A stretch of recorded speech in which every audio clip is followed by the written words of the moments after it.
Fill her up. You're listening to the Gas Digital Network. Conceive, believe, achieve. Shut the f*** up. And new undisputed UFC middleweight champion of the world, Michael the Count Bisping. This is Believe You Me on the Gas Digital Network. Here we go, baby boys. We're back. The dream team is back together. The smirk on Harrington's face is making me furious. It's been a nonstop. I'm so upset that Harrington did good on that show. It makes me nothing. All I wanted Harrington to do was fumble the fucking ball over and over again. I wanted him to go into a deep, dark depression where he possibly killed himself legitimately.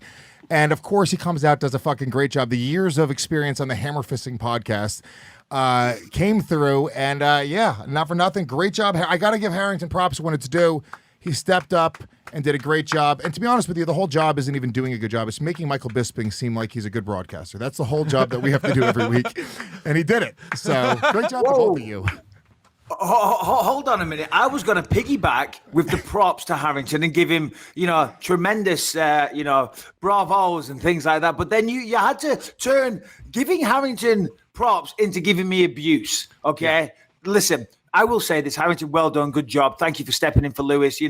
Lewis shirks his responsibility. I don't. I'm in a hotel room right now. I'm doing the show. Lewis, he goes on a Father's Day thing, which isn't really a big deal. But, Lewis, you're back. Thank you. 6 is the number. 6 is the number of times that I had to call Michael Bisping to wake him up this morning for the podcast. 6. Yeah, I've just woke up. I've literally just woke up in my hotel room. I flew in. I'm in, where am I? Greenville, South Carolina. But there's a 3-hour time difference. So it's 10 a.m. here, which in my mind is 7 a.m., Lewis. And it's only a 3-hour time difference, but it is significant. I've just woke up. I'm having my morning coffee. Normally, I need a good 30 minutes before I do anything, before my day starts. You try and call sometimes with that 3-hour time difference to talk about the show, and I don't pick up. And I'm like, no, I need to have my coffee in peace. And you're a man that drinks a lot of coffee. Well, you drink a lot of lattes, let's be honest. You drink a lot of lattes, a little bit feminine, but whatever. That's okay. Whatever floats your boat. But I'm still drinking my second cup of the day. Normally, I need 4 cups before my day starts, Lewis. I know, and I do appreciate you, taking the time to bestow the presence of Mr. Michael Bisping, the legendary Mr. Michael Bisping, for not only the audience, but me and Harrington and Brian and everyone here at Gas Digital. By the way, I wasn't going to say anything. I was going to wait a little while. Your little alfalfa fucking hair flinging up is one of the most distracting things I've ever had to deal with in my entire life. For the audio listeners, look. Yeah. My hair was sticking up, as I just said. I've just got out of bed. Hey, Harrington, what are you laughing at? What are you laughing at in the background? You can't laugh at anything. At least I've got her to style. Jeez Louise. My God. Listen, Lewis, don't stop mocking me. Just because you've been trolling the YouTube section, I felt bad for you the other day. Yeah. I looked at the comments on the YouTube section, and everyone's like, Harrington's better than Lewis. Okay, but I'm going to go there now. You want to mock my hair? Give him the fucking job. I'll walk away. Happily walk away. Go ahead, guys. Let me tell you, within 2 weeks when Harrington's fucking picking his nose, falling asleep in the fucking garden. Look at Michael Bisping trying to fix his hair right now, using the camera for the show as a mirror. I will happily walk away and leave you guys with fucking Mike Harrington because he only's got about 2 hours of not fucking up in him. That's it. In his per week. And he saved it for the show. You guys got the best of the best Mike Harrington. I really want him to start filling in more and more because I want to show you guys what I have to deal with on a goddamn daily basis. He's homeless. Yeah. He sleeps in the garden. Yeah, no, because I've seen that on these videos that he puts on his Instagram, and he's always asleep. He's waking up in the garden. Seems to be, and I hope you don't mind me saying this. I hope I'm not stepping over the boundaries here, Lewis. But seems to be cavorting with your ex-girlfriend. I mean, what's all that about? Because I know you guys are fighting at the weekend, and all's fair in love and war. Okay, yeah, that's what we say. And when I'm promoting a fight, I'll talk smack about an opponent. I'll talk about their training. I'll talk about their performances. But I leave certain things out off the table. You don't go to friends, family, wives, girlfriends. You don't do that. You don't cross that boundary, that line. There's a certain dignity in fighting. Now, of course, Harrington is an undefeated MMA fighter like himself. Well, technically he is, but he hasn't yet fought, so he doesn't know the ins and outs. But how do you feel when you see him using Kim and your torn love as ammo to talk shit? Yeah, they call it pulling an Adesanya in the industry, first of all. And he's... And Lewis, you're on top form today. I gotta say, we need you to go to Puerto Rico more often. You've made me laugh out loud several times already. Go ahead. I mean, maybe it's you're having too much coffee. Your mind's working too fast. Maybe you only need 2 cups before we start the show instead of 4, and then you could slow down to my speed, because I'm not very smart. But if you stay at my speed, you'll get some of these jokes. I'm still waking up. I am literally still waking up yet. The coffee hasn't really got into my system. Much like the tequila, when it goes down my veins, I need the coffee. I still need the same effect from that. And this hotel, incidentally, doesn't even do room service. Okay, I'm just saying, I had to make my own coffee, Lewis. I had to make it myself. And the problem with that is that once these last few sips are gone, that's it. That's it. I've got no staff. I've got no sycophants to call upon. I got no buttons to push in my room where the little pixies bring coffee. Okay, we got a real crisis on our hands. I don't know if I'm going to make it through the show. Powdered creamer. Powdered creamer. I hate it. Where you're in Greenville, South Carolina. Do you know the amount of stirring I had to do to get that creamer to dissolve into the coffee? You still see the little specks in there. You're like, what is that? Why are there little white specks right now? It looks like bird shit in my coffee. No, it looks like Harrington jizzed in my coffee. Yeah. Okay. But I still drank it. Of course. And it's pretty good. He probably does jizz in my coffee every single day. If I was Harrington, I would literally jizz in everything I would ever hand me. Obviously, we've got a lot of things we need to talk about, and Harrington jizzing in coffee isn't one of them. Yeah. So I'm just going to, forgive me if you don't mind, I'm going to sidestep this discussion there. Even though I brought it up, I immediately regretted it. It's kind of crude. If my in-laws are listening, I apologize. But I will say this, Lewis. You guys are fighting at the weekend. You never told me. I had to find out. My microphone, or should I say my lightsaber, is kind of getting in my face. I'm going to do this, but I need to see you at the corner of my eye. My eyesight isn't the best if I look this way. If an evil villain, like an evil Bond villain, was a podcaster, it would be this right here. I look like Emperor Palpatine. I'm trying to think what he says. You got one eye and an evil microphone, and you're fucking... Come to the dark side. Yes. So who are you, fucking Yoda in a cowboy hat? Well, I look great. First of all, this is my Skankfest cowboy hat. I buy a new American flag cowboy hat every year, showing my respect for the great red, white, and blue, Mr. Bisping, which you, by the way, you are living in. You're now an American. You can claim you want to be a Brit all you want, but we all know we all know where you've laid your foundation at this point. But me and Michael Harrington, this fight was quote unquote signed just a few days ago. A few days ago. And Harrington. Late notice addition to the card. Look, dude. Look, you won the title on how many days' notice? 17. No big deal. Harrington's fighting for my title on like 6 days' notice. I mean, that's pretty impressive.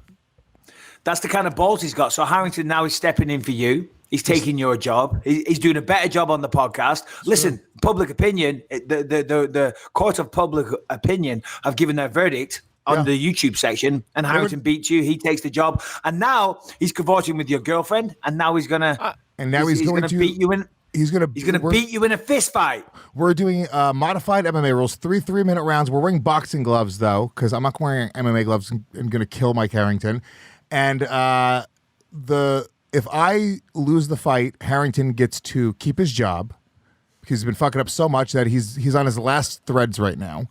And if he beats me, I have to get a tramp stamp tattooed on my back that says property of Mike Harrington. Well, had I known this, I would have flown to New York and trained Harrington with everything I had. You know, I would have moved to New York for a few weeks to train him. Now, I've got 2 questions. One, are you really going to try against Harrington? Are you going to try and kick his ass properly? Are you going to actually see, like when I would spar with somebody and then you get someone in the room that isn't that good, you take it easy on them. unless you're one of those dicks. See, sometimes in the gym, in an MMA gym, when you're sparring, there'll be a guy that's good, that's clearly got an advantage on somebody, and they're assholes, okay? They're bullies, and they beat them up, and they take great satisfaction in it, and they beat the shit out of them. Or you can be a good person, and you can take it easy, and you can kind of talk them through it a little bit, kind of coach them as you're doing it, you know? And that's what the type of person I am. So what are you going to do to Harrington when this fight starts? Are you really going to unleash the fury, or are you going to take it easy? I actually am going to take a little bit of influence from a story that you told on this podcast. And this is when Carlos Condit was on that military base, and he went to go spar with the gentleman, and Condit said, "I'll hit you as hard as you hit me." Right? And that's kind of where my head's at. I'm not going to hit Harrington as hard as he hits me. I'm going to give him the same percentage of effort that he gives me.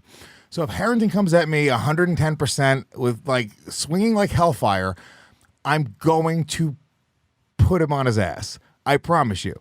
If he wants to fuck around and just, pitter patter and have a little bit of a glorified sparring match, we can do that as well. But I'm not going to let Harrington possibly swing on me and fucking... He's not knocking me out. Let's get real. That's not happening. Harrington, are you there? Yes, sir. Okay, listen. I was there. I cornered him for his last fight. If you go hard, fast, out the gate, he's not going to have a chance to counter you and knock you out. Just fucking go for it. Go for broke. As soon as the referee says fight, just go for him. Knock him out. It'll be the best thing ever. You won't get fired. He'll have to get a tattoo. You'll still have your job, and the world will be a better place. So please, I will give you $1,000, Harrington, cash. I will give you $1,000 cash if you knock Lewis out. In fact, no. Uh-oh. I'll give you $5,000. No way. I'll give you if you knock Lewis out cold, I'll give you $5,000, and that's in front of the world, in front of the believers, and I swear to God, if you can knock Lewis out, $5,000, cold, hard cash, crisp $100 bills coming your way. And also, by the way, the believers can legitimately bet on this. They can go to mybookie.ag and use the promo code Skankfest. They get a 50% bonus match, and Harrington is a massive underdog right now, so they can also win some cash on Harrington. $5,000 would change Harrington's life right now. It legitimately would. It would change his life. Bisping, $5,000 is nothing. Drop in the bucket. Maybe one weekend you don't have your team of Mexican ladies cleaning your half mansion, right? For Michael Harrington, it would change. Like, he's going to go get a roommate situation for like $500 a month. That's 10 months rent free. He doesn't have to worry about paying his rent.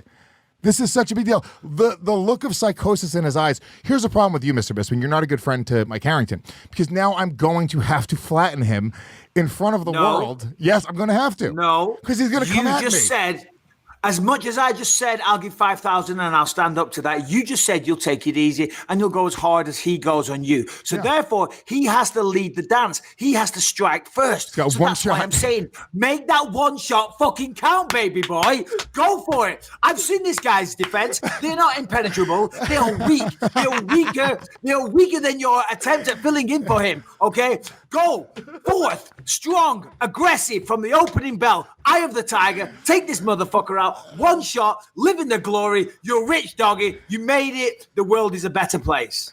If you don't take that entire speech, lay it over a training montage for you and put it out as a piece of content, it's a hugely missed opportunity. This is going to be a lot of fun. Bisping, you can still come, you piece of shit. Stop acting like you have anything going on Sunday. You can just get up. You're in Greenville, North Carolina. You're an hour and 45-minute airline ticket flight away. I'll buy the flight for you to be there. Come hang out at Skankfest on Sunday, Mr. Bisping. Be a guest on Legion of Skanks. Be the guest referee with me and Mike Harrington. Friday, Saturday, commentating Greenville, North Carolina. Sunday, fly home. Monday, got to prep. Tuesday, fly to Vegas. Commentate Dana White. Monday I have to prep. That was what a weird. You can't do a whole day of prep. Shut up. Are you serious? It takes. Stop. Let me finish. I have to prep because I'm commentating the Dana White Tuesday Night Contender Series on Tuesday. I get back late Tuesday night. Wednesday morning, I have to be at the airport at 8:30. In fact, no, my flight's at 8:30. So I have to leave the house around 6 a.m. to fly to Minneapolis. I can't even say it. Minneapolis. I fly there to commentate again. I've got to prep for that. I've got too much going on, baby boy. I would love to be at this farce of an MMA fight. I would love to be there to watch you get knocked out cold. I would also love to be there to give the $5,000 cash. But, sorry, I'm out of town. Next time I'll see you, Harrington. Don't worry. I got you, doggy. I almost want to throw the fight. I'm going to throw the fight. $1,500, Harrington. You give me $1,500, you take $3,500. I'm going to just put my chin in the air and then fucking... That's all it. All right. Well, hey, Harrington, seriously. You do He's this. really trying to fucking rip you off right now. Look at him. I literally Hey, I can tell if it's real, okay? If there's any fucking bullshit, if there's any like trying to jig the system, trying to rip me off, if there's any of that going on, then there'll be hell to pay. Okay. There'll be consequences, my friend. Mike, be honest with me now. I know you've watched the Ryan O'Neal tape almost as much as I have. Like when he throws that overhand right, he drops he drops his hand a little bit and left hook. Like if it was you in there, right? Left hook Larry with that pop on the left. That's the one shot you'd need, right? Harrington's planning on countering my overhand right, everyone. Mike Harrington has never trained a day in his life, everyone. That's his plan here is to counter the overhand right. Come on, everyone. Join in on the fantasy that Mike Harrington lives. You've never even sparred. Let me tell this to people that try to do this shit, because let's get real. I'm not a fighter by any sense, but I've sparred before. The first time you spar, within 2 minutes, your body feels like it's collapsing in on you. If you're grappling, you're doing jiu-jitsu, you're doing everything. This is the first time you're ever sparring in your entire life. That's why I have to end this in 20 seconds. He's a natural, Lewis. He's a natural. He's seen it. I've seen this guy fight. I've seen the look in his eye. I've seen him, the way he breaks down mixed martial arts contests. That's not an easy thing to do. The way he chimes in and gives a little piece of expert knowledge on this show. Man, here's a man that has an analytical mind. He knows what he's doing. Okay. He's a natural out there. He's watched your tape. He's seen the weakness. I saw it. I didn't want to say it. You drop your left when you throw the right. Harrington picked it up. The man's a genius. Okay. All you got to do is, Harrington, you've never fought. You've never trained. You've never done anything in front of a crowd. That's okay. You're going to go out there against an undefeated professional that also just happens to be your boss. And you're going to throw the perfect punch at the perfect time to the perfect target and knock out your best friend, your mentor, your boss. Okay? And you're going to do it for money. Said it best. He did. And I got to be honest with you, I am, more than I am a comedian, more than I'm a podcaster, more than I am a professional undefeated mixed martial artist, I am a producer. And I will tell you right now, that is the absolute best outcome for the night. If Mike Harrington knocks me out, that is the funniest, best. If you're writing a movie, that's what you want to happen. But I got to be honest with you, baby boy, it's just not going to happen. It's just Some dreams do not come true. It's just not going to happen. And with all the will in the world and all the training and things like that, it just isn't going to happen. Let's talk about a real MMA fight that just wouldn't happen. It's like, what's a fight that someone just isn't going to win? It's like Conor could fight Khabib a million times. He's never going to beat him. I don't think he's going to beat him. It's just not going to happen. No.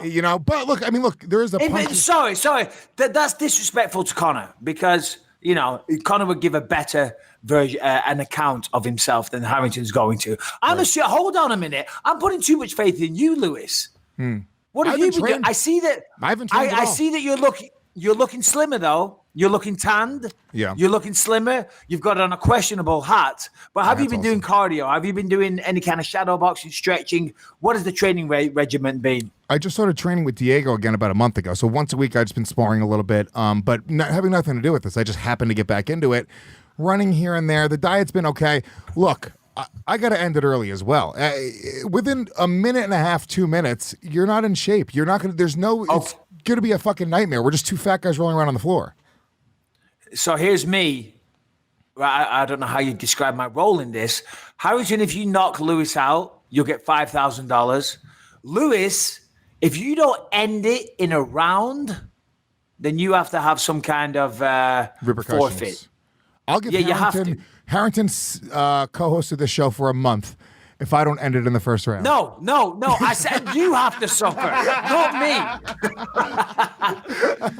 We punish everybody. You have to suffer. There's a consequence for you, not a consequence for me. Jesus Christ. I'm gonna right off into the sunset. If you don't end it in a round, then I don't know what it is, but you owe him something. Have a think, Harrington, what you would like. Well, he already gets. I get a tramp stamp if he fucking beats me. That's enough for him. Okay, you get Harrington as a co-host. I'm gonna go co-host The Fighter and the Kid with Brendan Schaub, and then the world is now aligned. We have the perfect podcast with you guys, and then the two most hated men in MMA podcasting in the other podcast, and the world is right. All right. Okay. Well, I can't wait to see it. So let's talk about some real things now. But I will be watching closer. I won't be there in person. I do apologize. I'm just too busy right now. This is the busiest period of my life. I would love to be there for Skankfest. Next week because I want to see it. Don't show it to me. I'll watch it live on there. I'll watch it on the show. I'll give commentary. I can't wait to see it. I'm sure Skankfest, I've seen the lineup. It's going to be amazing. If you're in the area, people, check it out.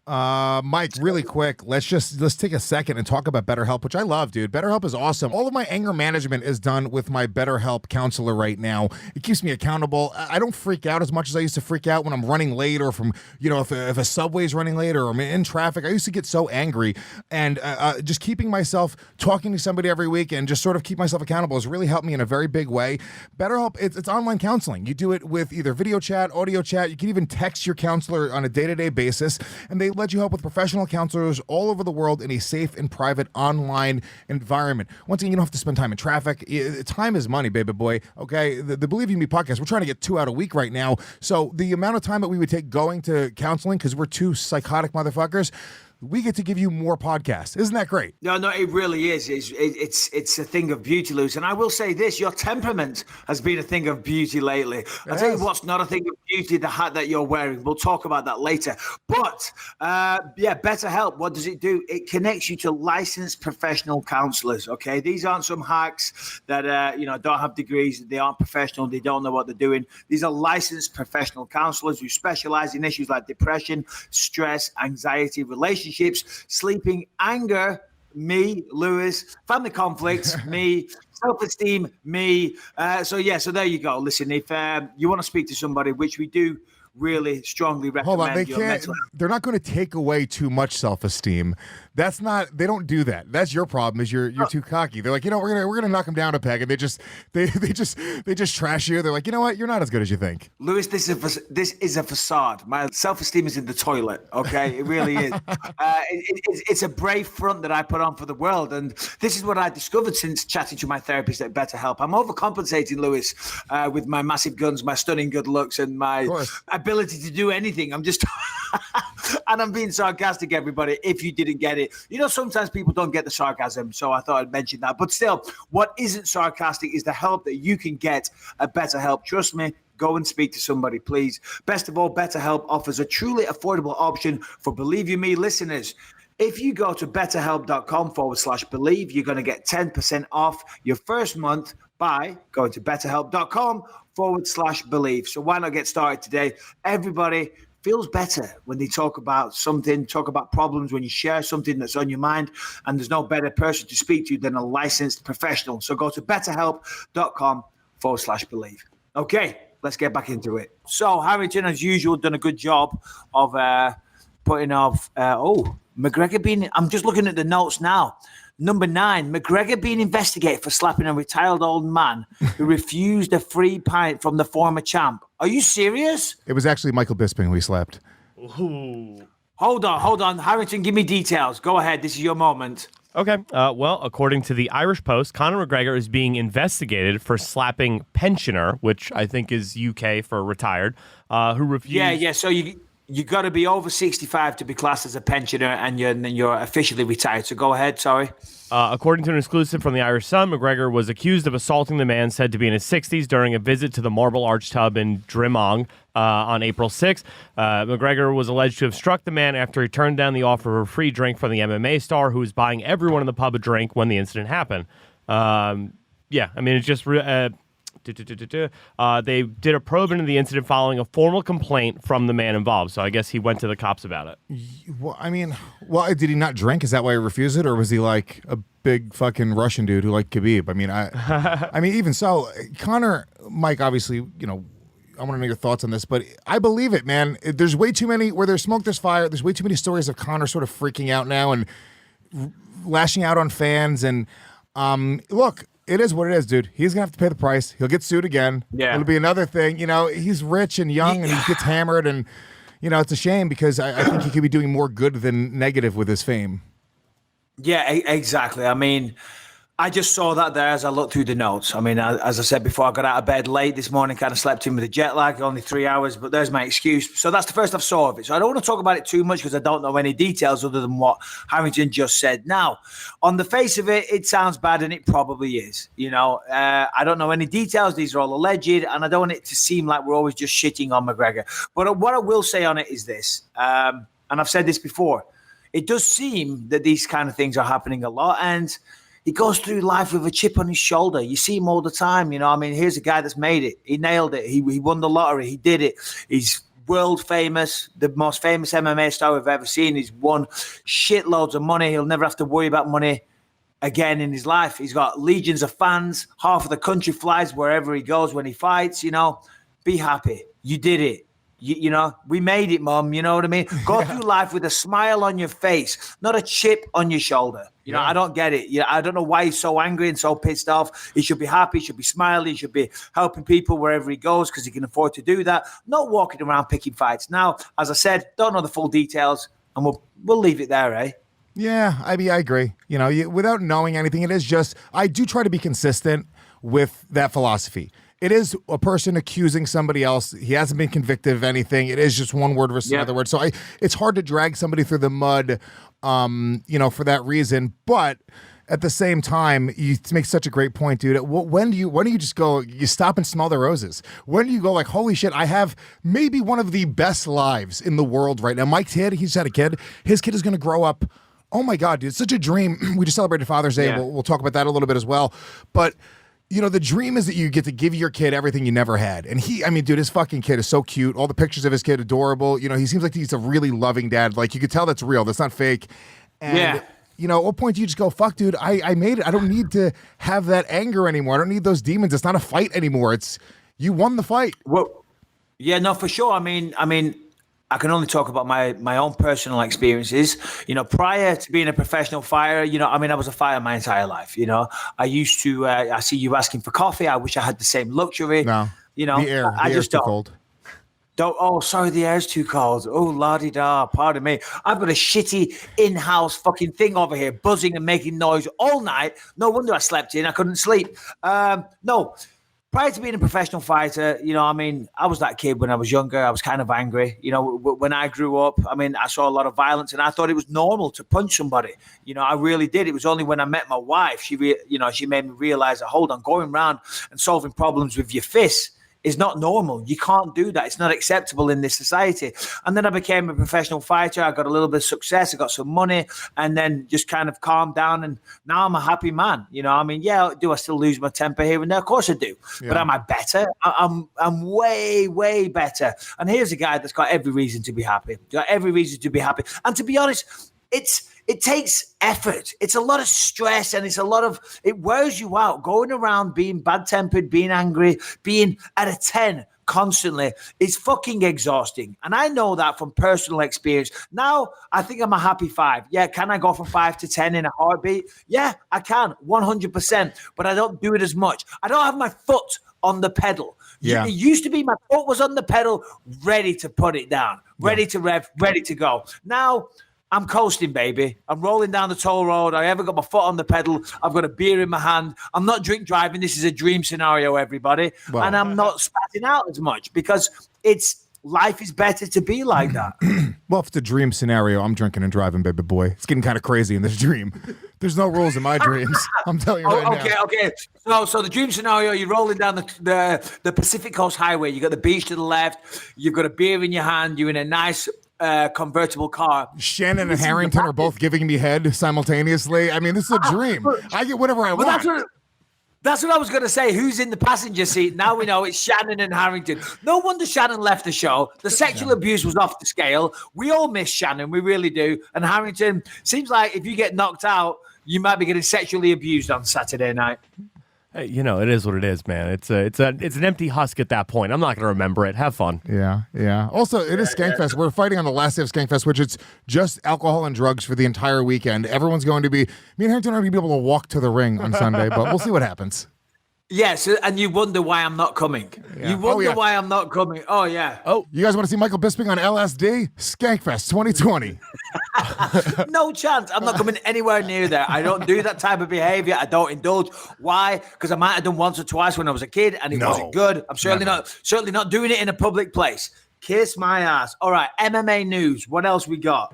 I'm looking at these subjects, I thought that there was a couple things that kind of stood out that were sort of interesting. Number one, ESPN finalists for Fighter of the Year.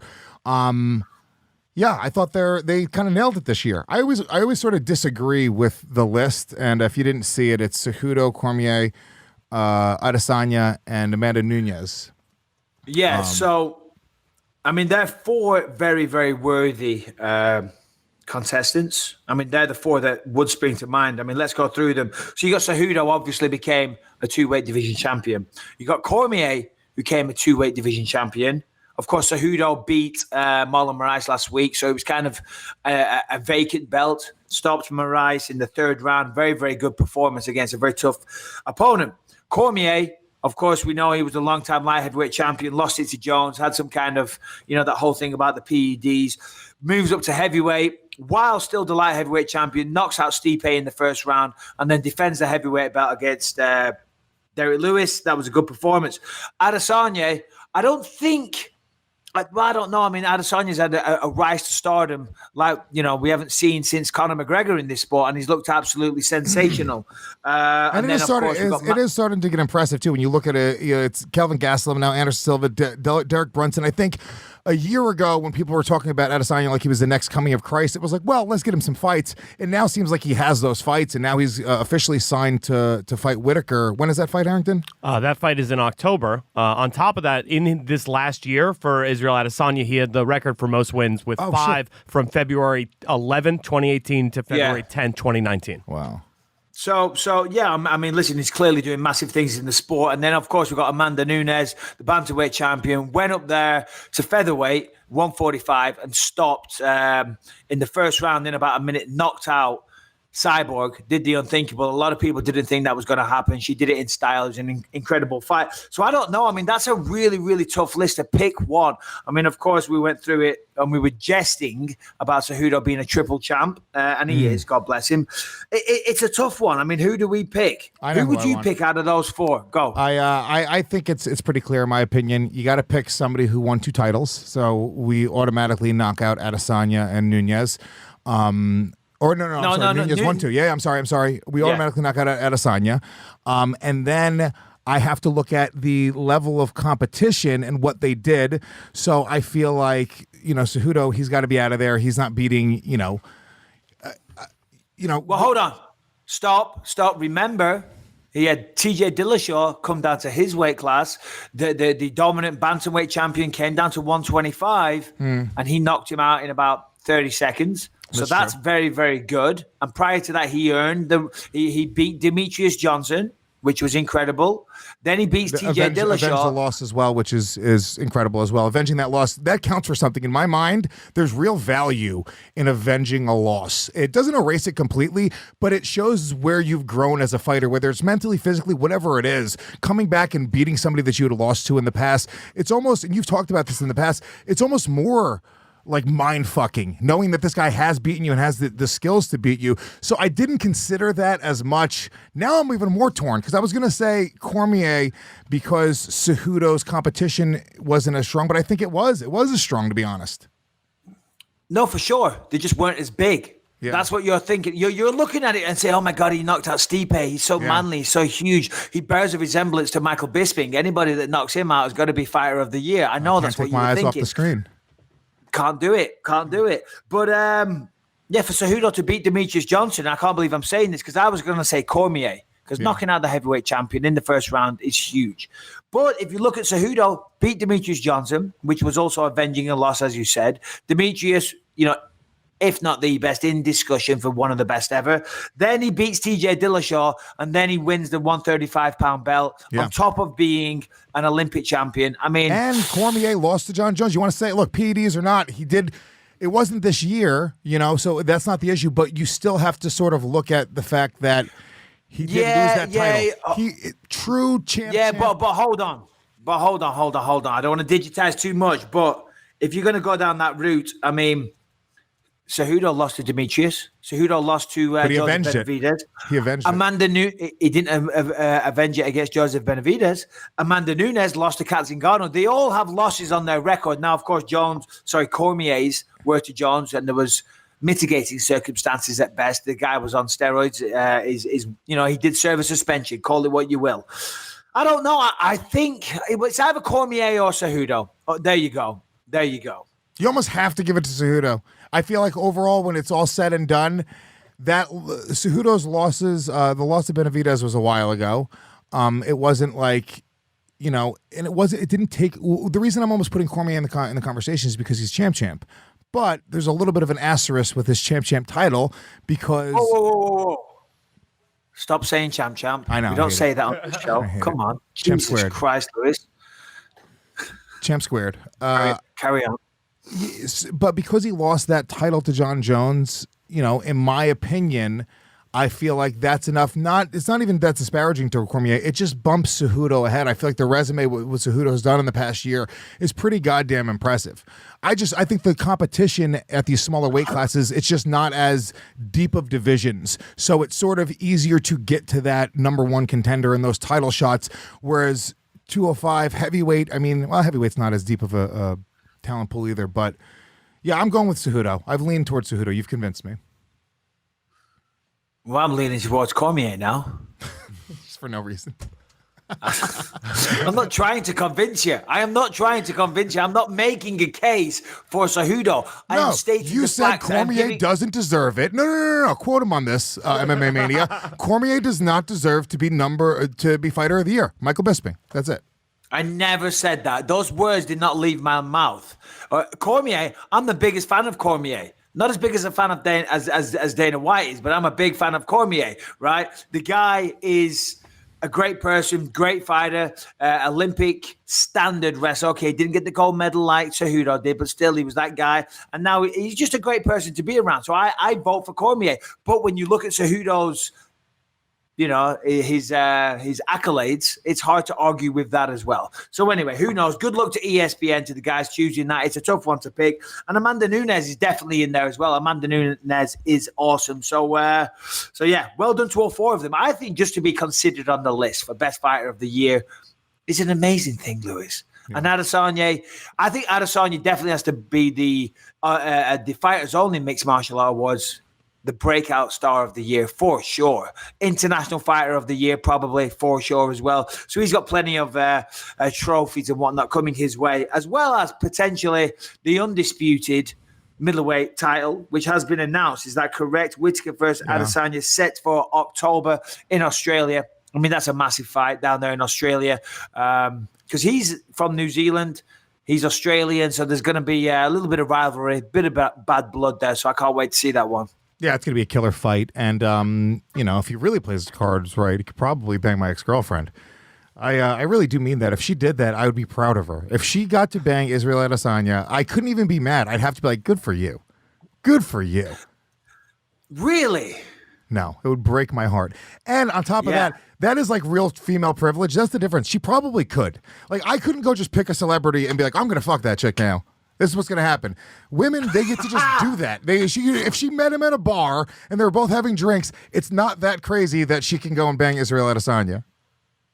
I guess when you put it like that, it's a real life scenario that might happen. I'm not banging Paige Van Zant. There's no amount of drinks in the world. There's no path to victory with me trying to bang Paige Van Zant. But for Kim, she could probably bang half the UFC roster if she just played her cards right. Mike, real quick, let's just take a moment and talk about Shippo, which I love, dude. Shippo it's honestly saving my life when it comes to shipping through my businesses. You save up to 90% on your shipping costs, and you have to use Shippo. The website is lets.goshippo.com/BYM. Basically, what they do is they let you focus on growing your business by making shipping effortless. Going to the post office, having to worry about picking up postage, spending all that time traveling through traffic, it's a real big pain in the ass. And with Shippo, you could save time by printing labels right from at home. You never need to go to the post office again.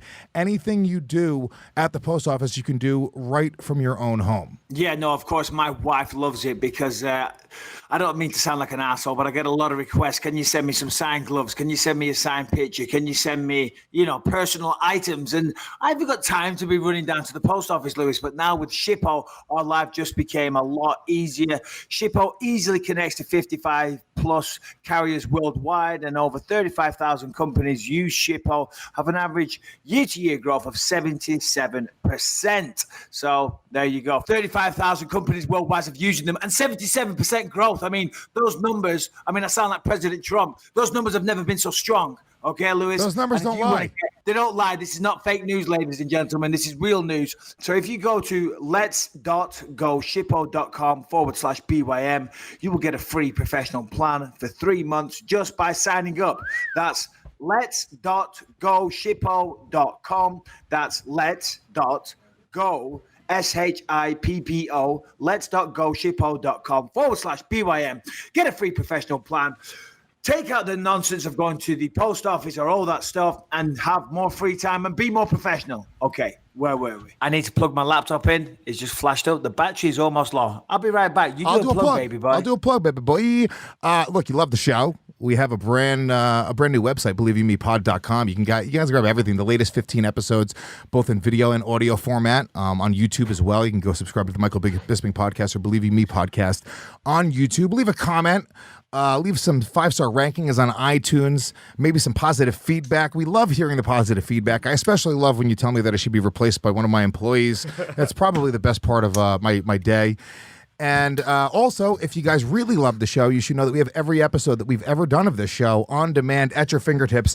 The entire on-demand library is available at gasdigitalnetwork.com. Subscribers get access to the show a day early, ad-free episodes, uncensored episodes, the live chat, and more. So make sure you guys go subscribe using the promo code BYM. You get a 14-day free trial. Save a couple bucks a month. Check out my other podcasts as well. Legion of Skank, Realize Pod. Why not?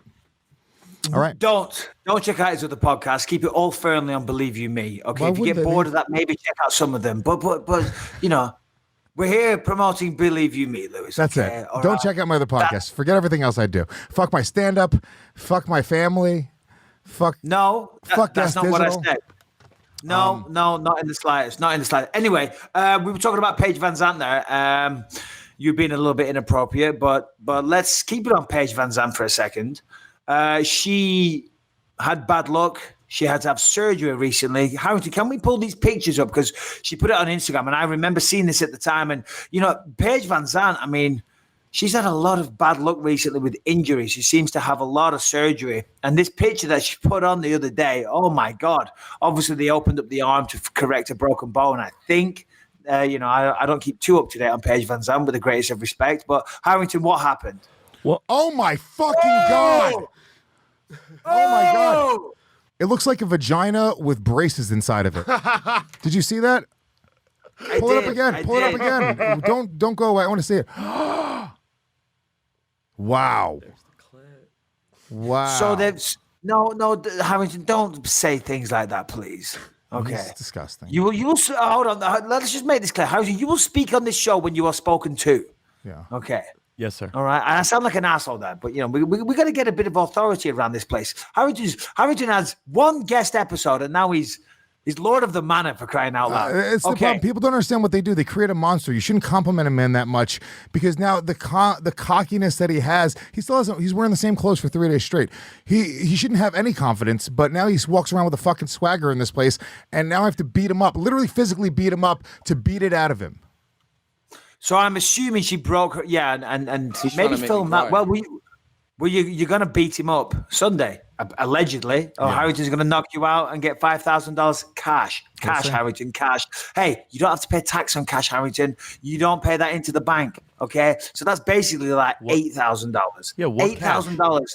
I have no clue what you're talking about from the government. Do you want me to explain what happened here? Sure, explain what happened. So basically, Paige Van Zant, I don't know if you remember, I think it was her last fight. I want to say it was Felice Herrig. She broke her arm early in the fight and just kept on going. It ended up compounding and becoming like really serious. She had to get a surgery. They placed that rod in there initially. In her last fight against Rachel Ostovich, she broke it again, and that's like the rod inside her arm got fucked up. So they had to go in and mess with that now. Wow. First of all, I remember old school WWF. Lex Luger had a rod in his arm. He would use it to forearm his opponents in the head and knock them out. So I would have to wonder if she has some sort of physical robotic advantage in the fights.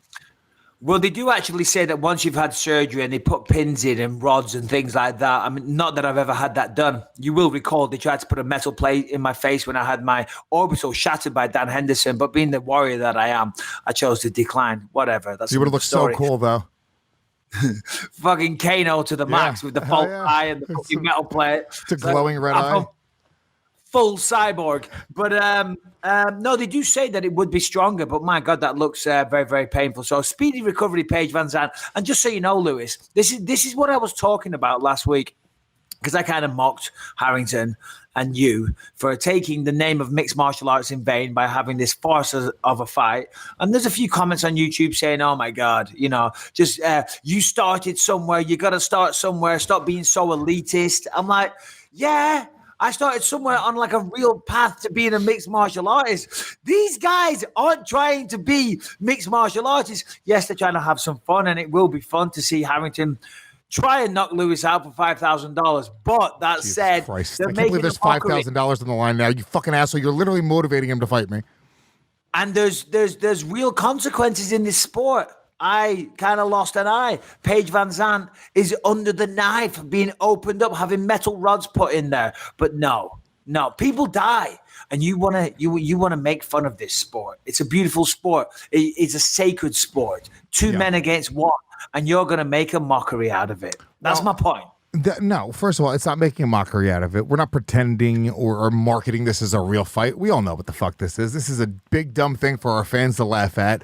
And to be honest with you, it's an homage. It is respect to the sport, because we see in that moment exactly in a very small fraction of it what it takes to go and do something like this. And after doing what I did with Ellis Mania, I walked out of it having such a different perspective and a different respect for what fighters do. Now, obviously, this is even 1/10 as serious as that was. But I don't think so. I look at it as this: people play pickup basketball. Is it disrespectful for people playing basketball in a park and with their friends? No. It's not disrespectful to the NBA. If an NBA player was like, oh, you're going to play basketball in the park. We put our blood, sweat, and tears on the line. Do you know, I didn't see my father any day, 12 hours a day at a train. Shut up. It's dumb. Who cares? Hey. I'm having a fucking laugh. I'm being silly. I'm busting your balls. And if anybody that takes the shit I say on this podcast seriously, then you're a bigger fool than I am. Yeah. Listen, good luck to you. Have fun. Mock the sport, whatever. I don't care. I couldn't care less. Harrington, $5,000, knock the man out. But I got one thing to say. Harrington, if you ever, or if you continue to put notes about Dylan Dennis in the rundown for us to talk about, I'm going to knock you out and give myself $5,000. Okay? You spoke about every week. Dylan Dennis is in the notes. Nobody cares about Dylan Dennis. Yeah, he's doing a good job of promoting himself, I guess, because we're even talking about him right now. But number 8, Dylan Dennis calls for cross-promotional bouts with both John Jones and Ben Askren. What? How do you think he'll do in either matchup? What? There's all these good notes. McGregor getting investigated. Whittaker versus Adesanya. Valentina Shevchenko has got another fight. Arthur versus Paulie. Paige Van Zant's broken arm. But no, you want us to talk about, where is it? Dylan Dennis calls John Jones out. Well, number 1, the fight ain't ever going to happen. Number 2, he's in Bellator and Jones is in UFC. They're not going to do a cross-promotion bout. They are like rivals. Well, they're not rivals. UFC's far and large ahead. But still, it's never going to happen. And Dylan Dennis weighs 112 pounds. And he's a tool. Okay, so Harrington, please, strike one. 3 strikes and you're out, doggy. But no more Dylan Dennis talk, please. And that's with the greatest of respect to Dylan Dennis, But he's just not there. He hasn't reached the lofty perch, the highest heights that get you mentioned on Believe You Me. Well, he has. I got to be honest with you. He's been mentioned every week for the past month. I know, and that's my issue. We can talk all the shit we want, but Dylan Dennis is doing something right. Because you just went off on a tirade about how we're not going to talk about Dylan Dennis, and you said the words Dylan Dennis maybe 30 times. Yeah, I know, and I hate myself for it. And you're absolutely right, but I did say in that rant, he's doing a good job of promoting himself for that reason. I guess making these kind of headlines as wild as they are, these statements, it does get people talking about you. And as a mixed to be honest, you got to commend him for that, because as a mixed martial artist, as a fighter, as an entertainer, whatever you are, you want to get your name out there. As a stand-up comedian, you want to try and get headlines and be outrageous. So for that, fair play to him. But still, the strike remains. Harrington, the strike remains. Here's the thing: we're not marks, okay? We're not fucking sheeple. I'm not going to be a pawn in Dylan Dennis's fucking game of getting everyone to talk about him. And Harrington, you're turning me and Michael Bisping into fucking marks for a Bellator fighter. Grow up. Yeah. Oh, God. Ugh, wash your mouth out. All right, guys, let's just take a quick second to hear from Manscaped, the #1 in men's below the belt grooming. Manscaped offers precision engineered tools for your family jewels. What am I talking about? Well, we all know. Listen, it's a sad fact of life, but pubic hair continues to grow and you got to trim that stuff. We've all been there. Well, I know I have. I'm pretty sure Harrington hasn't. I try to use my beard trimmer to trim my balls sometimes. And what do? You know what you do. You clip the balls. You clip yourself. It's horrible. I do it all the time. I try to use your beard trimmer to trim my balls. Same exact thing, okay? Snip my balls, bleeding all over the place.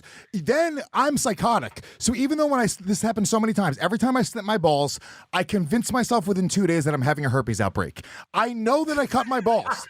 I know that I snipped them. I know what happened. But for some reason in my head, I go, no, that's a herpes. That is without a doubt some sort of sore. And now I have a month of freaking out about what's going on down there.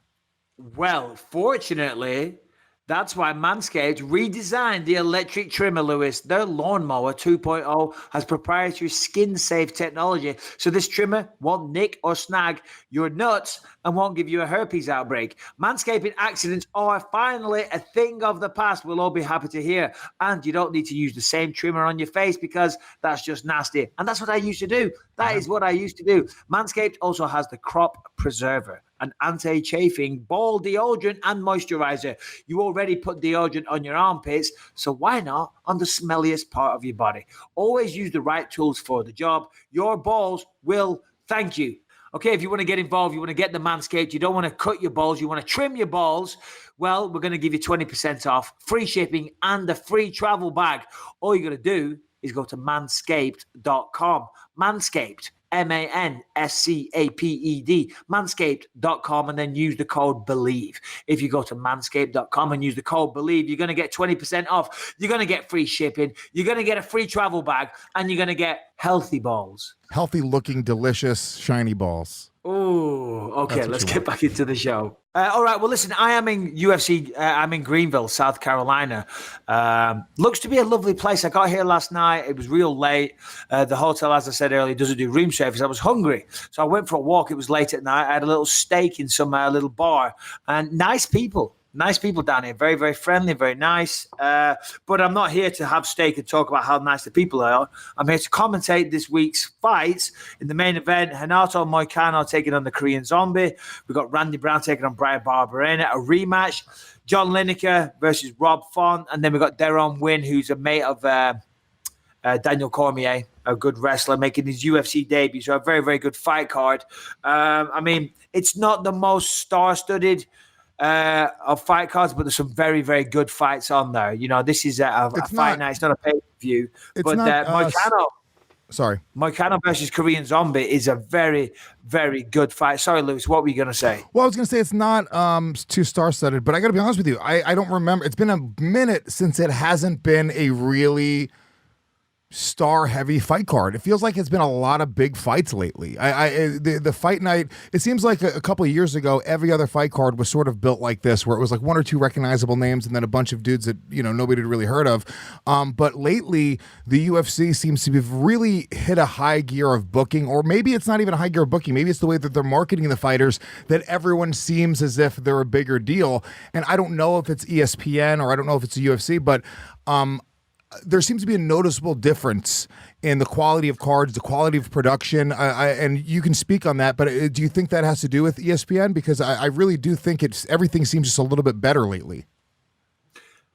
I don't know if it's because of ESPN, because I think from the UFC's perspective, it's business as usual, and the business is trying to put on the best fight cards that they can. So I think if you've noticed, that's probably just a coincidence. But as I say, the fighters on this card, I mean, some of them are very recognizable to me, maybe to the layman or the casual, not so much, but the fights on here are sensational. So, Renato Moicano, we last saw him against Jose Aldo. He got stopped in the first round, but it was a good fight. Prior to that, he stopped Cub Swanson. He jabbed him, then got a rear naked choke. The only people to beat Renato Moicano are Brian Ortega, title challenger, and Jose Aldo. That tells you a lot. And he's taken on the Korean Zombie, who got the nickname because he just walks forward, always in exciting fights. So that's an incredible main event. John Lineker, he's one of my favorite fighters to watch. John Lineker, are you familiar with him, Lewis? Yeah, John Lineker. Yeah. Always trouble making weight. Big, heavy hands. Stone. Yeah, that's right. Yeah, that's right. He, if you're a fight fan, you enjoy watching John Lineker fight. It's as simple as that. The way this guy swings his hands is unreal. Looks for the body shot. Good boxing. He beat Rob Font in the first match. So it'll be interesting to see what changes Rob Font has made. In fact, actually, I'm going to get down there to the fighter meeting shortly, which I've never done this before. What we do is we have 15, 20 minutes with each of the fighters. We ask them some questions, ask them about the preparation so that we as commentators, we're armed with that kind of info and we can talk about it for the viewers. So that's interesting. Very interesting. Yeah, that is really cool. Like, so. And you've never done this before? Or they've never done it? Is this something new that they're doing, or that's something that they've just No, they do them. I've never done it yet. I've only commentated twice, so I've got a few more commentating gigs lined up. But yeah, so it's I don't know how long they've been doing it for, but it's not a new thing. But you got to come in early. That's why I flew in on a Wednesday to commentate on a Saturday, because they're going to be here on the Thursday morning, and I'm going to go downstairs, as I said, in a few, and talk to the fighters. And I think we get 15, 20 minutes each. We ask them about the preparation, how they're feeling, what have they done in this fight camp. So you get a personal insight. I mean, of course, this is what you were saying before. You said, prep. What are you talking about? When you commentate these fight cards, there's a lot of prep goes into it. Of course, there's 15 fights on the card, so 2 fighters in every fight. So let's say that's 30 fighters that you got to watch. You got to watch tons of the footage. You got to watch the last few fights. You got to look them up on social media. You got to read interviews. There's a lot of prep work goes into it. So these Kevin Holland, go. Kevin Holland. Listen, my notes all of what just popped up. Greenville, fighter meetings. I got to go, guys. I got to go. Kevin Holland's very. No, I don't. I'm joking. It's just a reminder. Okay. See this? This is my plethora of notes, Lewis. My plethora. Now, look. Fights. You want to know which one to go to? You just pick one of these binder bins and you go, gee. We're now on Alan Crowder. What, you want a different fight, you see? Color-coded. Oh, green. Go to green. Boom. Ashley Yoder. And you have that at your at the desk with you? I have it at the desk. I have my notes. I have my personal notes. Hold on. So it's a big farce. It's all a big farce. Against Yair Rodriguez, he was eating a lot of kicks to start, definitely getting outpointed. But when he chose to explode his hands, he lands well with more power. Lands well with punches when he strikes first. Now in round 3, he's still eating a lot of shots, lots of kicks. Dude, the research is off the chain, doggy. The knowledge is off the chain. Yeah, listen, but I could do that job if I had that notebook. Chen Sang gets you out here, man. 3rd round, you should have seen the... No. I watch them. I take notes. I put it down. I talk to the fighters. I scour their social media. I watch their fights. Did you write that? I wrote that. That's me typing, Doggy. Let me apologize. I literally thought that was a binder handed to you by the UFC, and they said, here you go. Here's a cheat sheet so you can use it anytime. But you put the work in? This is my work. This is me. This is my thoughts, my innermost feelings, put together in a binder with sectional, I don't know what you call them, dividers. Stop clapping. You're digitizing me. I guarantee that whole clapping was digitizing me. Dividers. I don't know what you call them, in a binder. And I've got several of these going on. I've got another one at home for the Contender Series on Tuesday. I've got another one for Minneapolis next week. The research, it takes a lot. It takes a lot, and that's why you get paid the big bucks. The big bucks. I can't even speak. Some fucking commentator. Can you get me my Believe You Me binder, please? I have to check Yes, just check your notes. Go to binder the green divider and my see green what divider notes are in there. That's good. You seem to be enjoying it. People really like you doing the commentary as well. So good for you, dude. It seems like it's something you've picked up somewhat naturally. Yeah, no, it's really good. It's a lot of fun. You know what I mean? Doing the desk, you know, the pre-fight show and the post-fight show, it's nice, you know, because you're involved with it. It's nice to be involved with the production. Of course, this sport is something I'm passionate about. But to be calling the fights, yeah, I mean, it doesn't get much better than that, other than being in the octagon. You're also a part of thank you. Here's my Believe You Me binder. Thank you. You're also a part of sort of the moment, right? So that commentary is like, it accents the production, right? So when people are watching this fight and they're taking it in, your voice, you calling the action, the moment, the excitement that comes through, it's all a part of it. So being before or after seems like it's fun, but you're actually a part of creating a piece of content or a piece of art, for lack of a better term, in the moment, and you shape the perception of the audience. Because I'll tell you right now, when I watch the fights with the commentary off, like if I'm at a bar and you can't hear it, or just for whatever reason I can't hear it, you have a little bit of a different insight as to what's going on. And I think the commentators, they very much shape, you know, you could kind of half pay attention. The commentators give you the story of what's going on, and you could more or less, you know, just enjoy your time a little bit more. You're not kind of hanging on every punch, every jab. It's just more about the overall experience. So I completely get that. And I think it's maybe something that's not they don't articulate as much how important that side of it is. Oh yeah, no, it's very, very important. You know, it's a job that I take very seriously. I mean, as I said, you got to do so much research. You got to know what you're talking about. I mean, of course, I can sit and watch an MMA fight and call what's happening. Say, oh, he's doing this, he needs to get back up. Oh, he's got to get on board, he needs to defend. Great shot, whatever. But you got to know the person inside out as well. You got to know about them. You got to know their history. You know, you got to know where their mindset's going to be. If they've lost 3 in a row and they're coming into this fight, you got to know that. You got to know that. Listen, everything's on the line for this. So not only have they got a physical test in front of them, they've also got their own psychological demons because they lost 3 in a row and the thing is, shit, if I lose this fight, I'm going to get cut. So there's all that side of it. And as I say, it is a very important job. So a lot of research goes into it. And I remember when I got the job, they stressed to me over and over again. They said, listen, Mike, the research. I'm like, I know, I get it. But they're like, yeah, but listen, it's you. Mike, research. You got to do the research. And I'm like, yeah, I get it. But like, as I'm doing the research, I'm like, this is why I became a fucking professional fighter. So I didn't have to study and do stuff like this. But there's a lot of study work involved. There really is. But yeah, I'm blessed to have this job. I do appreciate it. We're running out of time pretty much. So what should we do? We've got 25 minutes and I've got to be in another hotel dressed with my shoes on, armed with notes to interview people. So what do we want to do? Why don't we get a couple questions going from the fans? I know we have some fan questions. Let's see if there's anything else on these notes that jumps out at me. Nothing really. I mean, Cejudo needs shoulder surgery, out for a minimum 4 to 5 months. Not going to see him again until New Year's Eve at the earliest. Okay. That's something that I think that people don't, even my reaction there in that moment, I was like, okay, this guy, he's going through, like, his whole life is being a physical and fighting and defending this thing. You know, he might be freaking out right now about the surgery. Maybe talk about that a little bit, because I don't think we think about the gravity of something like that where, you know, is he going like, shit, what if my shoulder doesn't, what if the surgery doesn't work? What if it doesn't give me the fix that I need to give? What if I'm constantly in pain now? I mean, there's a different level of pressure there when you're relying on your body to make you your money. Well, my initial thought, and again, probably sounds like I'm being a company man. That's not what I'm thinking of. But my initial thought was, holy shit, for the people in those divisions and the UFC.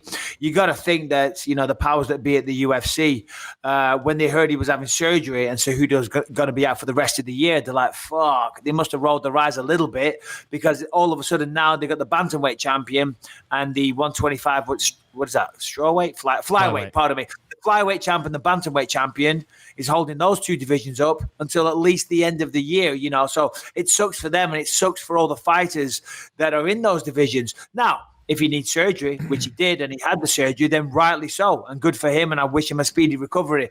But he's sitting on those two belts now for at least 9 months, 10 months, and everyone else in those divisions, even the flyweight division, they were talking about getting rid of that, and now the champ can't defend that, and when the champ does come back, he's probably going to defend it at bantamweight first, because it's easier. He doesn't have to make 125.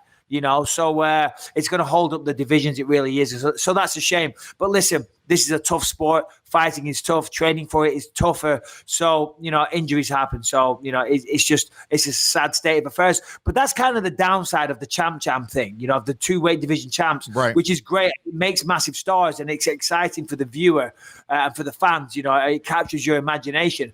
But the reality is, if a champion gets injured, then Jesus Christ, there's no belts on the line. I mean, let's just say Cejudo, Cormier, Nunes all get injured. That's 6 divisions that are held up for a while. You know what I mean? So I think from the UFC's perspective, that's why they're a little hesitant to do this as often as some fighters would like.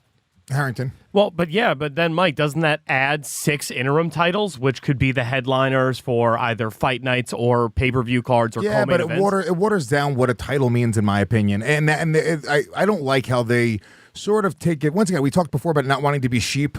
I don't like it. I feel like when you throw an interim title on a poster, they're just going, yeah, you don't fucking know the difference, dummy. Whatever. Come buy this pay-per-view. Yeah, no, Harrington, I see your point, but in fact, I don't see your point. The UFC want their champions to fight. They don't want to have to create interim champions by default because their champions are injured.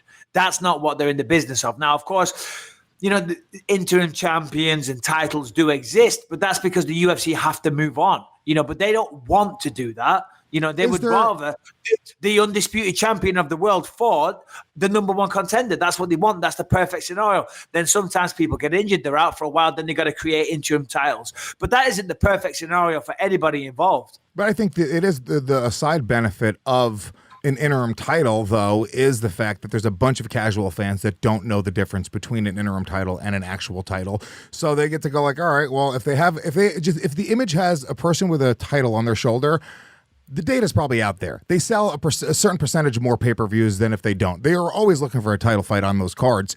From the fighter perspective, though, it could sort of be good for everybody but the true number one contender. Everyone that's waiting around goes, oh shit, well now I might have an opportunity to impress somebody, get an interim shot where I might not have been right there for a title shot. Getting an interim title shot's a lot easier because number one, they got to pick 2 guys. And then number 2, I think it's just because it's not as prestigious, it's not the real title, I think that you're more likely to get put into one of those fights. Yeah. Yep, maybe. And that is a good point as well. But as I say, UFC aren't looking for opportunities to create interim titles. That is the answer to a problem, So right. They'd rather they didn't have the issue in the first place. I mean, I'm assuming, but that seems logical. I'm not basing this on conversations I've had with the UFC, but one would assume if you crown someone champion, you want that champion to fight, and then they get injured. Fuck, we got a problem. We're going to fix the problem. What do we do? Well, we're going to log jam, so we'll create an interim title, and that guy's number one contender. These are solutions to problems. They are not dream scenarios. Nobody can argue that fucking sentiment. Okay, let's go through these other topics. Valentina Shevchenko does a quick turnaround and accepts a fight with Liz Carmouche in August. Well, that's not surprising. She went out there. She didn't even get a fucking sweat on and just head kicked the living daylights off her poor opponent.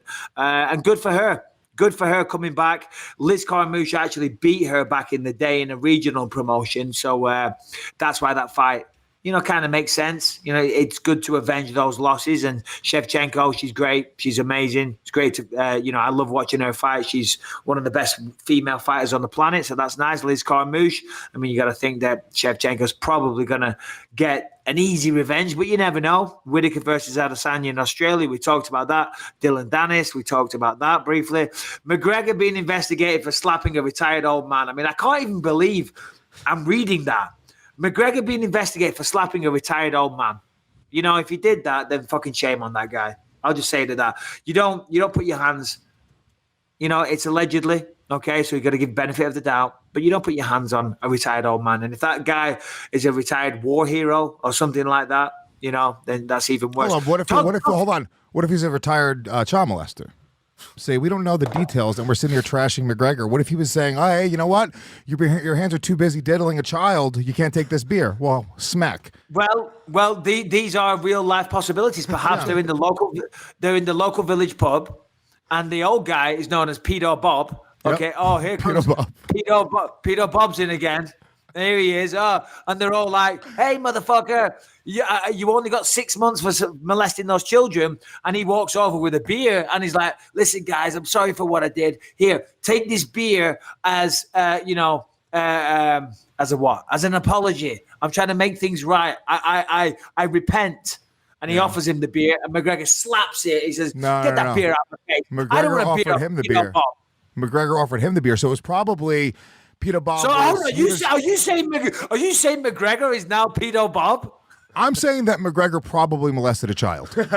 What do you want me to say? Can we be sued? I don't know. Maybe. Don't quote me. Oh, gee. Hold on. So I don't get this then. So no, he offered the guy a beer. The guy refused the beer, and then McGregor was offended that he refused the beer, and then he smacked him. So maybe Pedo Bob was diddling a child, and McGregor's like, "What are you doing with your hands? Here, drink this beer." And then he refused. No, the logic doesn't stack up. Why? Right, listen, as bad of a guy McGregor may be, as good of a guy McGregor may be, I don't think he's going to offer a beer to somebody in the act of molesting a child. But if he takes the beer, he has to stop molesting the child because he takes his hands off the child to go for the beer. You're not thinking logically here right now. All your fucking mental energy is going towards these notes for Greenville. So hold on. There's a child getting molested in the corner. Okay. We're in Ireland. We're in Ireland. We're drinking whiskey. We're having a jolly old time, top of the morning to you all. Yeah. Right? And then in the corner of the in the corner of the bar, I see a wee damsel in distress. And Pedo Bob walks in the fucking room, right? Pedo Bob, he's well known around the town as a bad wee bastard. Yeah. We'll stop it. We'll leave it there. But Pedo Bob's in the corner, and McGregor steps up. He says he needs help and hands a pint. Yeah. And then Pedo Bob says, no, McGregor, I want to molest this child still. And then McGregor's like, no way, not on my watch. Not on my watch. Bam. And then we're going to trash McGregor based off of just some hearsay, some bullshit. The problem with society is we automatically want to tear down celebrities. We build them up and then we tear them down. He's a goddamn hero. You know what? He's a goddamn fucking hero. Shame on Pedo Bob. Pedo Bob gets a shame bell. Pedo fucking Bob. Oh my God. Pedo Bob strikes again. Jesus Christ. Fucking, he's well known around that town. He is well known. God bless McGregor. Get McGregor a knighthood. He's fucking saving kids left, right, and center. Fucking Khabib. Yeah, okay, he may be digging wells in Africa, but he's not on the front line. Smacking defending pedophiles. Children, smacking pedophiles. Not pedophiles, pedophiles. Well, potato patata. No. A pita patata? Pedo? Pedo? What do you call a child doctor? A pediatrician? Nah, a pediatrician. I rest my case. There you go. And we're talking about pedophiles too much. Let's just move on. It's not a comment. What do you call a black astronaut? Never mind. Let's move on. I don't know, but let's not get racist. My God. All right. Pedo Bob. All right. Well, fuck Pedo Bob. We have the funniest MMA podcast. I don't care what you want to say. This is a laugh a minute. I don't care. Anybody can talk all the shit they want. We got a good show here. No, we do. If I can think clearly, I have a decent microphone.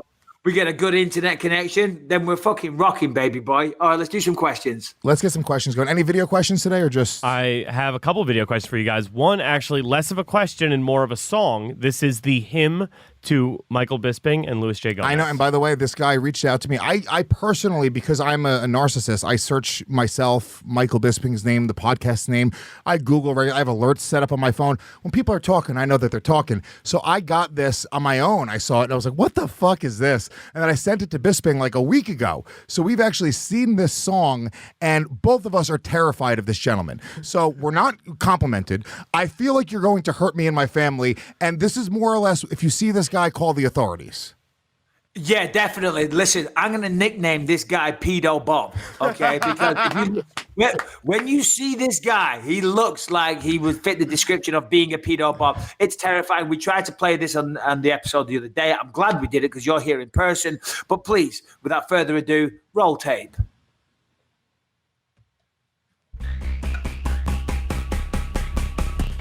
Wow.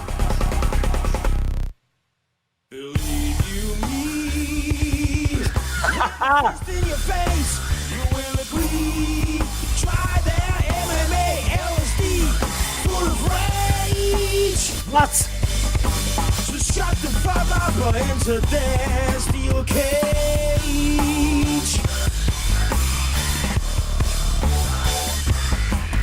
Even MMA cannot break Bisping's funny bone. Bisping is doing Muay Thai with a microphone. He's breaking your jaw while making you laugh. An armbar's his way of giving an autograph. A rattlesnake smoking weed with a plastic stick. All women want his Puerto Rican daylight. The J in his name stands for joint. His punchlines are being told at gunpoint. Believe you me. With a fist in your face. You'll agree. Take their MMA LSD full of rage.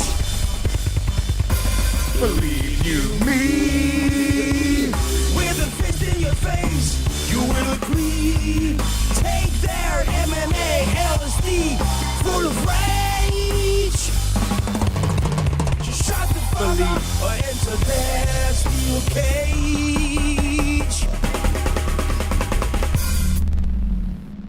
Wow. I'm going to say that was awesome. I know, I want to hate it, but it's the best thing I've ever heard. It's my ringtone. It's so good, and it's actually surprisingly catchy, and the quality production, it's up there with the Bisping's video. Of course. A catchy song, good beat, can't help but nod the head, and very, very scary. I mean, those masks that he puts on the face, I mean, that is so freaky. I love it. It's awesome. Well done to that guy. Who did that?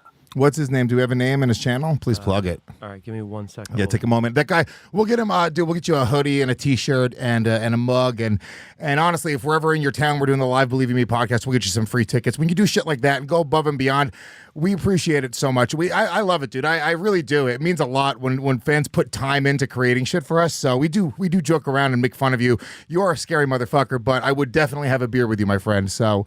Yes, and you are also very, very lucky because you're going to get a Believe in Me T-shirt and a mug and a hoodie and all the rest of it. And I'm still yet to receive one. But if you go to it's actually already mailed to you. BelieveInMePod.com or BelieveInMePodcast.com, and you can buy all the merchandise on there. So who knows? Maybe I'll meet lots of people out in the street wearing shirts that I can't get hold of, Lewis. But all right, well, listen, guys. Lewis, I hate to do this. I hate to cut this short. We're having a lot of fun. It was a good show. We'll get another one in. Who knows? But I gotta skedaddle. I gotta go. I got 9 minutes. I gotta take my notes. I gotta get a pen. I gotta get my shoes on. I gotta spray a little bit of deodorant, even though I've had a shower. I'm like, is this a smelly T-shirt? Is it a dirty T-shirt? Is Mrs. Bisping's cleaning skills going out the window? I'm gonna have to call her and have a little rant at her for smelly shirts, and that's about it. Yeah. Well, you know what? Thank you very much. And did you have his name? Yeah, Kale Mathiasen, KaleMathiesen. He is a fan from Denmark. Denmark. I love it, dude. Kale, you're the man. Yeah, no, that's awesome. Thank you so much. That was a lot of fun. Great video, catchy tune. And as Louis said, we do appreciate it when people do things like that. So keep them coming in. Thank you very much. And yeah, make sure we send him some merchandise because that was fucking awesome. Louis Harrington, thanks for your time, man. Great stuff. And yeah, sorry to cut it short, but we'll be back Monday, right? Yeah, Monday for sure. Monday, 100%. Have a great weekend, guys. Enjoy the fights and keep an eye out for Pedo Bob. Pedo Bob.